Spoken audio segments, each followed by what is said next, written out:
Yo, what's up guys? Magandang araw po sa inyong lahat dyan mga ka-silent, mga ka-friends. Welcome back ulit sa aking panibago na namang video mga ka-silent. So nandito na naman po ako ngayon mga ka-silent sa may Pasinaya Phase 4 Barangay Katmon, Santa Maria, Bulacan mga ka-silent.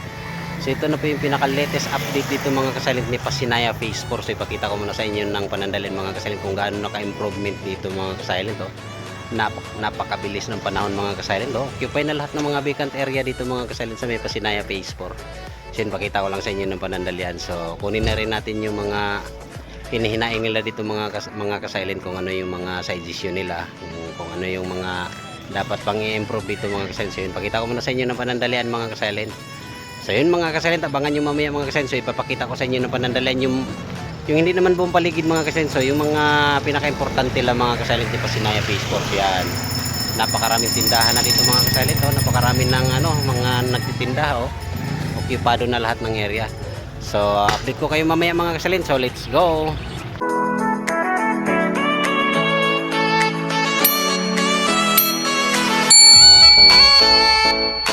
So yun mga ka-silent, ito naman po yung pinaka main entrance ni Pasinaya Phase 4. So yun, bago po yung guardhouse nila mga ka-silent. So yun po yung tangke ng tubig ng mga ka-silent. So ipakita ko muna sa inyo ng panandalin mga ka-silent yung main entrance ni Pasinaya Phase 4. Napakalapad pa dito mga ka-silent, napakalawak pa yung mga lupain dito mga ka-silent. Oh. Yun, ganda ng view dito mga ka-silent. Tapos ito naman po mga ka-silent yung paradahan ng tricycle nila mga ka-silent, oh, papuntang kay Lawig. So yun, dyan po kayo sasakay mga ka-silent paglalabas kayo dito. So yan. So ito naman po yung pinaka main entrance, pinaka main road mga ka-silent. Yan po yung tangke nila mga ka-silent, oh, ng tubig dyan nakapwesto. So yan, pakita ko muna sa inyo mga ka-silent yung pinaka main road. Oh, ito yung main road dito mga ka-silent. So nandyan yung service ko mga ka-silent. Oh. Napakarami ng tindahan dito mga ka-silent. Oh. Halos napakalaki ng improvement dito mga ka-silent. Halos occupado na lahat ng mga bahay dito mga ka-silent. Yung iba naghintay na lang kung kailan turnover mga ka-silent. So ito pa yung unit ko mga ka-silent. Oh, ayan. Si Black 31.15. Hello te, pwede magtanong te, mayroon ba dyang school ngayon? Ano ba yung mga school dyan ngayon na malapit dito? Ayun na yung Daycare lang, walang elementary sa high school? meron sa labasan ko. Gaano kalayo? Kasi ano pa yun, sa face ko kasi yung daanan. Mamasahe pa. Mamasahe ko pa. Yung college nila dito? College? Doon rin po, sa labasan. Sa labasan, pero malapit lang. Sa highway. Sige po ate, thank you ate. Nag-update lang ako ate dito. So yun mga ka-silent, yung paaralan nila, so hindi na masyadong mahirap mga ka-silent kasi ito, nandito yung daycare mga ka-silent. Yan. So tingnan natin mga ka-silent yung mga hinihinaing nila dito mga ka-silent, kung ano yung mga reklamo nila dito mga ka-silent sa Pasinaya, kasi isa po ito sa mga pinakasikat na pabahay ngayon dito sa buong Manila mga ka-silent. Pangalawa po ito sa Dika Homes. So si Dika Homes nangunguna ngayon mga ka-silent, pero last year ito yung nangunguna mga ka-silent, si Rimulan. So yun, update ko pa kayo mamaya mga ka-silent. So let's go. So yun mga ka-silent, ito naman po yung paaralan nila ng daycare dito mga ka-silent. So yan naman po yung office ng Homeowners mga ka-silent Association. So yun, sa pamumuno ni Sir J. Puydula mga ka-silent. So yun, pakita ko lang sa inyo ng panandalian. So yun po yung pinaka-main road mga ka-silent. So nandyan po yung bahay ko sa gitna. So yun, silipin natin tong Homeowner Association nila dito mga ka-silent. Napakaganda pagkatira mga ka-silent. Oh. Tapos nandito lang yung paaralan ng mga bata daycare. Walang problema pag may bata ka nag-aral ng mga ka-silent. So yan. So ito naman po yung basketballan nila mga ka-silent. Napakaganda pagkatira. Napaka smooth na smooth. Napaka flat na flat siya mga ka-silent. Oh. So yan. Yun po yun. Dito po naka-office sila si Sir J. Puydula mga ka-silent. Yun po yung pinaka-presidente dito ng Homeowner Association mga ka-silent, si J. Puydula. So shout out sa inyong lahat dyan mga idol. So nag-update lang ko ngayong September 2025 mga ka-silent dito sa may Pasinaya Phase 4 Barangay Katmon, Santa Maria, Bulacan. So, hello te, nag-update lang ako dito. Ha? Ilang room tong school nyo? Ay. Private yan, private hindi public. Sa huwa lang ito, daycare lang siya. Kayo nagbablog diba? Interesting ko lang ulit, ano lang ako rito saglit kasi nag-update ko sa unit ko dyan. Ngayon ako nakakabalik eh. Na-update ko lang kasi matagal ako hindi nakabalik dito. Yung ano ba dito, yung paralan nyo? Malapit na ba ang paralan dito? Elementary? Sa labas pa po kay Lawi. Magkano yung pamasahe din?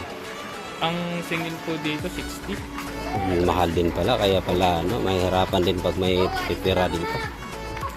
Silipin ko lang yung ilog dyan. Pero wala namang nung malakas yung baha dito, wala naman hindi naman nabot. Nung isang linggo pong buhay, wala na. So yun mga kasalint, nandito na naman po tayo sa may bandang tulay mga kasalint, nagdugtong dito sa may main entrance papunta doon sa may pinakadulo mga kasalint ni Pasinaya Phase 4 yan. Ito po yung sapa dito mga kasalint. So kung minsan nagbabara dito mga kasalint yung mga basura siguro yan, may mga kahoy na humaharang. So ito isa po to sa mga nireklamo nila dito minsan mga kasalint kasi minsan bumabalik yung tubig. Yan, pero okay naman mga kasalint, napakaganda yung view dito mga kasalint oh. Yun, so papunta na po ng ilog yan dyan mga kasalint. So ipakita ko muna sa inyo ng panandalian mga kasalint yung simbahan nila mga kasalint. So may chapel na po dito mga kasalint oh. So yung likod niyan mga kasalint, ilog na po ng Linawan Road. So yun, pakita ko sa inyo ng panandalian mga kasalint, pakita ko sa inyo yung ilog. So yun mga kasalint, yan po yung tulay ni Linawan mga kasalint. Yun, umaapaw yun dyan mga kasalint, pero never na maabot dito sa Pasinaya mga kasalint. So napakalaking ilog po ito mga kasalint, galing dyan sa may San Jose del Monte, Bulacan yan, no? Yan, so ayon sa mga residente dito na tanungan natin dito mga kasalint, never silang binaha dito kahit napakalakas ng bagyo at saka ulan.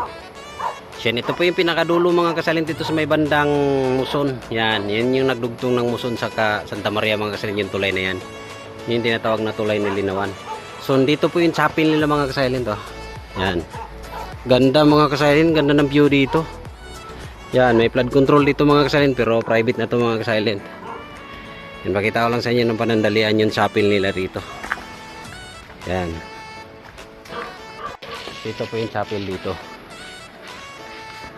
Yan. Ganda dito mga kasalint oh. Yan. So yun mga kasalint, pakita ko lang sa inyo ng panandalian. So ito po yung pinakadulo ni Pasinaya Phase 4 mga kasalint. So yun, pakita ko lang sa inyo. So tapos na po lahat yung unit dito mga kasalint oh. Yan, ito na yung pinakadulo. Kaso lang nawasak yung pader dito mga kasilent oh. Yan, ito yung problema siguro nila mga kasilent. Nawasak yung tinatawag lang ngayon mga kasilent na flood control mga kasilent. So yun oh, napingas siya mga kasilent. Sapa na to dito pero hindi naman inaabot ng baha dito mga kasilent ayon sa mga residente na matagal lang na ninarahan dito mga kasilent. So yan. Ito yung nabasag na ano na flood control mga kasilent oh. Tinitemporarihan nila dito mga kasilent ng mga ano tinambakan nila oh. So baka ito yung isa sa mga kino-complain nila mga kasilent kasi baka bibigay ito dito kasi sapa na to dito mga kasilent oh. Yan, ito yung pinakamalaking sapa to dito mga kasilent. So yun oh, ilog na yun mga kasilent. Okay naman dito mga kasilent oh. Yun, ito yung pinakadulo ni Pasinaya Phase 4 mga kasilent. Ito na po yung pinaka-latest update. So tapos na po yung mga unit dito mga kasilent oh. Lahat na unit tapos na. Kaso lang ito, medyo bumigay yung flood control nila dito mga kasilent. Baka nadali din to sa DPWH to mga kasilent oh. Pero hindi, private yun. Joke lang mga kasilent. Private po ito. Yan, pakita ko lang sa inyo mga kasilent para may idea kayo sa mga nagiging comment ng mga nakatira dito mga kasalint. So okay naman siya mga kasalint oh. Napakaraming tao, occupy na yung lahat na vacant area dito mga kasalint oh. Tapos na lahat yung unit, yung mga nakatira, yung mga nag-apply na lang siguro inabangan ito mga kasalint kailan maglipatan. So yun mga kasalint oh. So yun mga kasalint, tapos ko na po na program yung bahay ko mga kasalint. So nag-ikot lang ko dito, pakita ko lang sa inyo ng panandalian mga kasalint. Ito na po yung pinakadulo ni Pasinaya Phase 4 mga kasalint oh. Yan, dito po akong nagbablog mga kasalint. So ilog na po ito dito mga kasalint. So bumigay yung flood control nila dito mga kasalint sa may area na to. So baka kailangan natin to ng suggestion, baka maayos to. So yun mga kasalint to. So hapon na mga kasalint. So dito ko lang tapusin ng aking video. So sana nagustuhan nyo aking video mga kasalint. So happy watching po and God bless po sa inyong lahat dyan. Mag-ingat po tayo palagi mga kasalint. Bye bye.